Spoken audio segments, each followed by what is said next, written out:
ગુજરાત પ્રદેશ કોંગ્રેસ પ્રમુખ અમિત ચાવડાએ પત્રકાર પરિષદ યોજીને અનેક મુદ્દા પર વિસ્તારપૂર્વક વાત કરી હતી। ભ્રષ્ટાચાર સહિતના મુદ્દા પર સરકાર પર પ્રહારો પણ કર્યા હતા। તેમણે કહ્યું હતું કે લોકો વચ્ચે જવાના સંકલ્પ સાથે ગુજરાતમાં જિલ્લા કોંગ્રેસના પ્રમુખોની નિમણૂક કરવામાં આવી છે। નવનિયુક્ત કોંગ્રેસ પ્રમુખોની 3 દિવસ પ્રશિક્ષણ તાલીમ શિબિર હવે યોજવામાં આવશે। 26 થી 28 જુલાઈ સુધી શિબિર ચાલશે। લોકસભા વિપક્ષ નેતા રાહુલ ગાંધી 26 જુલાઈના રોજ આણંદ આવશે। સવારે 10 વાગે વડોદરા એરપોર્ટ પર પહોંચશે।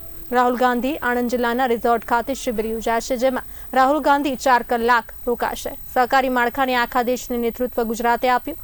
દૂધ સંઘોમાં રોજબરોજ ભ્રષ્ટાચારની ફરિયાદો ઉઠવા લાગી। દૂધ સંઘોના સભાસદો એમના માલિક છે। દૂધ સંઘોના સભાસદો સાથે પણ રાહુલ ગાંધી બેઠક અને સંવાદ કરશે। આણંદના જેટોડિયા ખાતે બંધન પાર્ટી પ્લોટ ખાતે વાતચીત કરશે અને તેમની રજૂઆત સાંભળશે। હું માનું છું કે અત્યારે જે લડાઈ 3 દાયકાથી ભારતીય જનતા પાર્ટીનું શાસન છે, આજે ગુજરાતની જનતા મોંઘવારીથી ત્રસ્ત છે, બેરોજગારથી યુવાનો ત્રસ્ત છે, બધા જ વર્ગ વિસ્તારના લોકો હેરાન પરેશાન। આપણે રોજ તકલીફ જોઈએ છે, રોજ ભ્રષ્ટાચારના ખાડા જોઈએ છે, રોજ ભ્રષ્ટાચારના પુલ તૂટે છે, રોજ દારૂ ને ડ્રગ્સ પકડાય છે, રોજ યુવાનો બરબાદ થતા જોઈએ છે, રોજ મહિલાઓ પર અત્યાચાર થાય છે, ખેડૂતો આપઘાત કરે છે।